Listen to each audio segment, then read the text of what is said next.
You want to know how we made it? Because we are in the middle of a really, really busy parking lot. And I don't care because the sun's about to go down and I wanted to eat with y'all. If anybody is like watching me, I'll just be like, I'm FaceTiming myself. It's my twin sister. Okay, I gotta talk to y'all. A lot has been happening. A lot has been on. A lot. Okay, so here's the tea. I can't have friends. I officially decided I cannot have friends. And here's the reason why.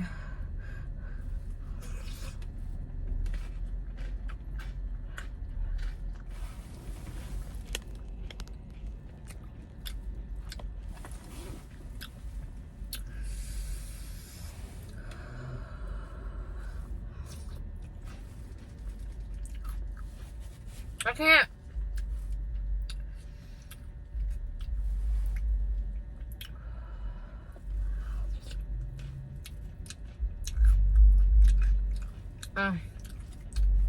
It's like, why do I even try, you know? Why do I even try? This is why I can't have friends.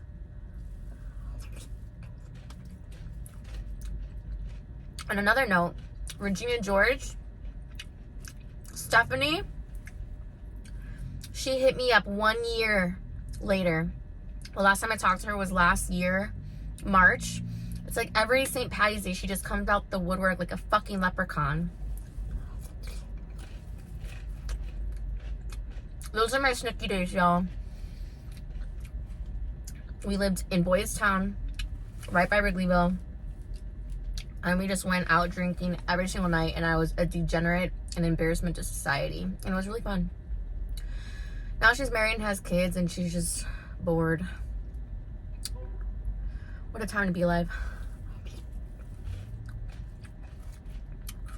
Before I get into the story, I just want to say that everybody I've ever went to school with over 20 years ago,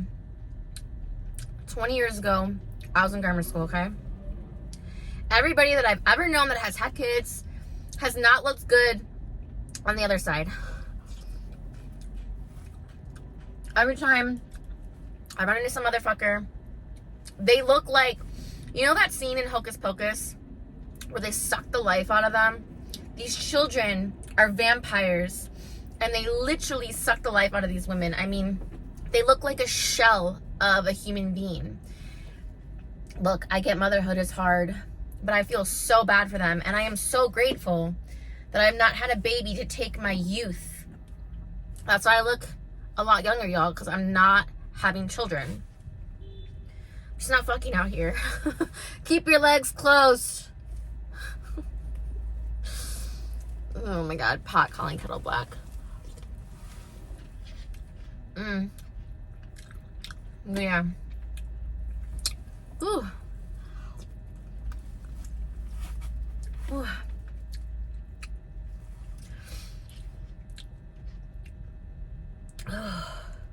Okay, so here's the story. Oh my God.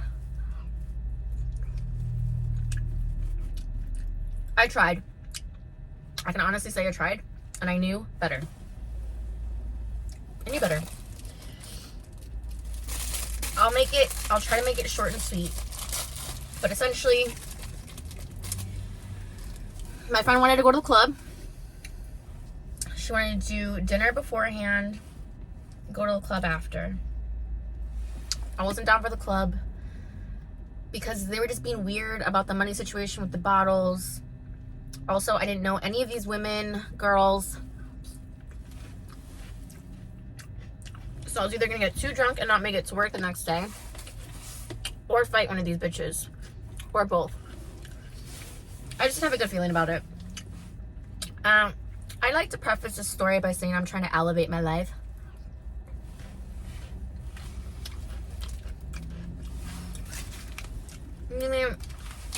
I'm trying to surround myself around people that I want to be around, people that are doing things. Because honestly, y'all, I've been hanging out with low lives my entire life.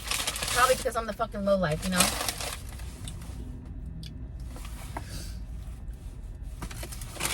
You are what you attract. So anyway. Oh, this is tiny. Got a little tiny teeny sandwich. Chicken salad sandwich.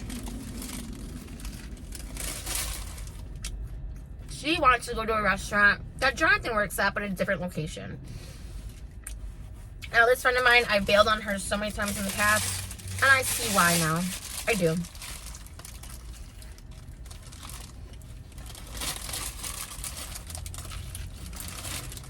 No. We gotta go back to the beginning. Let me eat first.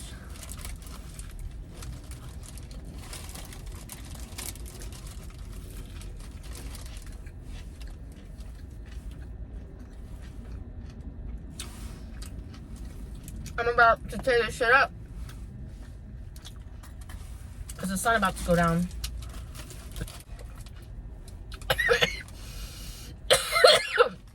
Don't talk and swallow at the same time.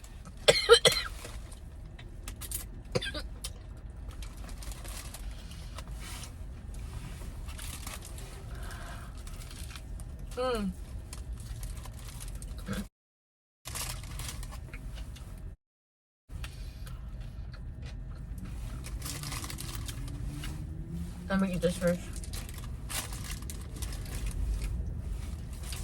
I'm hungry.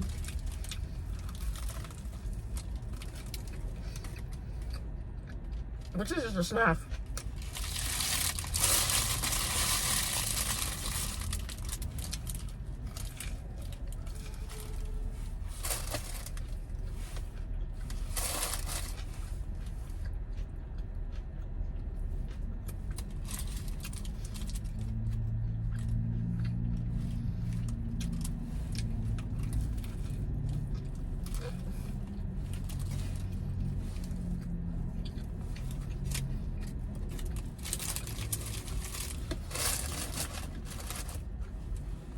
I eat food on camera for a living.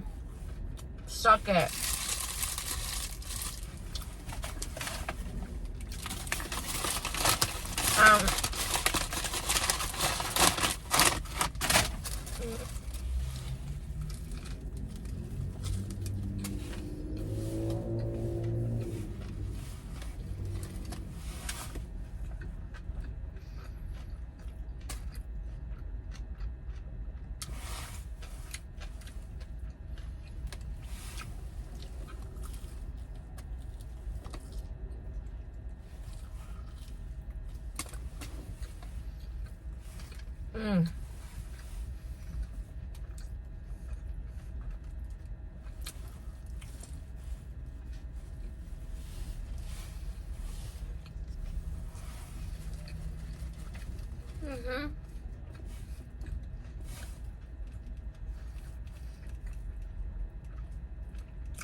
Oh my god. Why did I even put myself in that situation?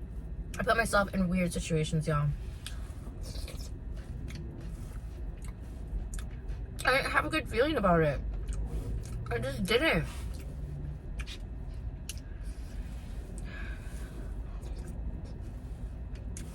So, I'm gonna call this girl Bari.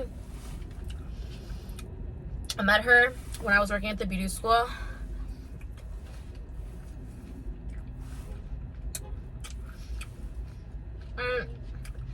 I had mad sympathy for her. She just really liked me. We gravitated towards each other. I helped her out a lot. She's the only person that's ever introduced me as, hey, this is the girl that used to work at the school that I went to, and she was an administrator. Everybody else thought that I was just a receptionist, which there's nothing wrong with being that, but when you're running the whole fucking, like, spiel, you're not getting recognized and you're not getting paid for it, it's nice to get that recognition. So Bari has just been a love and light, and I adore her as a person. I think she's cool to kick it with once in the blue moon at home, smoking a blunt. Not anywhere out together in the world. Maybe just one-on-one for a dinner date. Maybe. But essentially, I had bailed on her so many times before, so she was just like, hey, you know, I really want you to come. So I was people-pleasing. But then I was like, hey, I don't know about going to the club, but I'll go to dinner with you. Also, the place that you want to go to eat, my husband actually works at the one at this location. You're not going to get a discount, but we're going to have the hookup. We're going to get, you know, I might not be able to get you in the club, but I can get you into the restaurant. We'll have priority seating. It'll be a really busy night. She includes me in a group text, y'all. I fucking hate group text messages. I just do. I fucking do. So there's like 10 to 12 people in this group chat, and I'm thinking, these are all her close-knit friends. This is what I'm expecting, right? These are all girls who kick it and know each other, you know? I don't know. I've met a couple of her friends in the past at her crib, and they were nice. And she had said in the message, like, hey, I know you met my friends before, but these friends are way cooler. Actually, that was wrong. Her other friends were way cooler. These girls were a little off. But, you know, so nonetheless, they're her friends. They're not my friends. But that's why I was iffy about going to the club. You know, boundaries. Boundaries. I've been really establishing strong boundaries lately. And I'm going to tell you the story. I'm going to tell something else. But it's just so long and we're already done eating. So the long and short of it is, she was just being cheap, y'all. She was just being cheap, and I get it. But at the same time, it's like, she's like my bougie ratchet friend. And obviously it was her birthday dinner, and her one friend was paying. And then her one friend ended up paying for like 3 other people. And Jonathan was our server. And I told him, I was like, I don't expect these girls to tip you. Way before I even met them. It's like, just know that. He goes, it's cool. We didn't know what to expect. We thought it was going to be like 10 to 12 people. It was only 5, including me. And essentially, this girl looked like she was having the most difficult time calculating. You would think that she was really doing some complicated math. And on a $200 bill, she tipped them $20. Which, to be fair, she was the one paying for 4 fucking people. And the people who are sending her money are not going to send her the tip. It's just frustrating when it's like, don't you guys realize, like, you know, that's my husband, like, that's our livelihood, like, you know, it was just kind of a sting. And I get that it's not Bari's fault, but it's the people that, you know, she's associated with. Especially the person who is paying for it was bragging about how they go to the West Loop in downtown, and all they do is, all their Instagram is going out for food. It's like, if you're gonna go out for food and not tip your fucking servers, I'll show you the fucking picture. Not even... It's just frustrating. And I guess, I know it's a complicated world and not everybody has the loot, but if you don't have the loot to go and tip somebody when they're giving you good service, decent service, don't go out at all. Yeah. I also have another story about boundaries with a previous friend of mine who kind of just did me dirty, and I finally was just like, no, we're not doing that. It's just when people don't have respect for your time, your energy, your money, it's like, what the fuck are you doing, you know? And I've known her for over 4.5 years now, and she's glowed up, but she's still in the same space mentally. And honestly, it was so cool just being with her, but it felt like we were just speed dating because no one knew each other. And these people are way too young for me, bro, because when I said ASL, they're like, what the fuck is that? I've never even heard of that. And I was like, wow, how old are you guys? When were you born?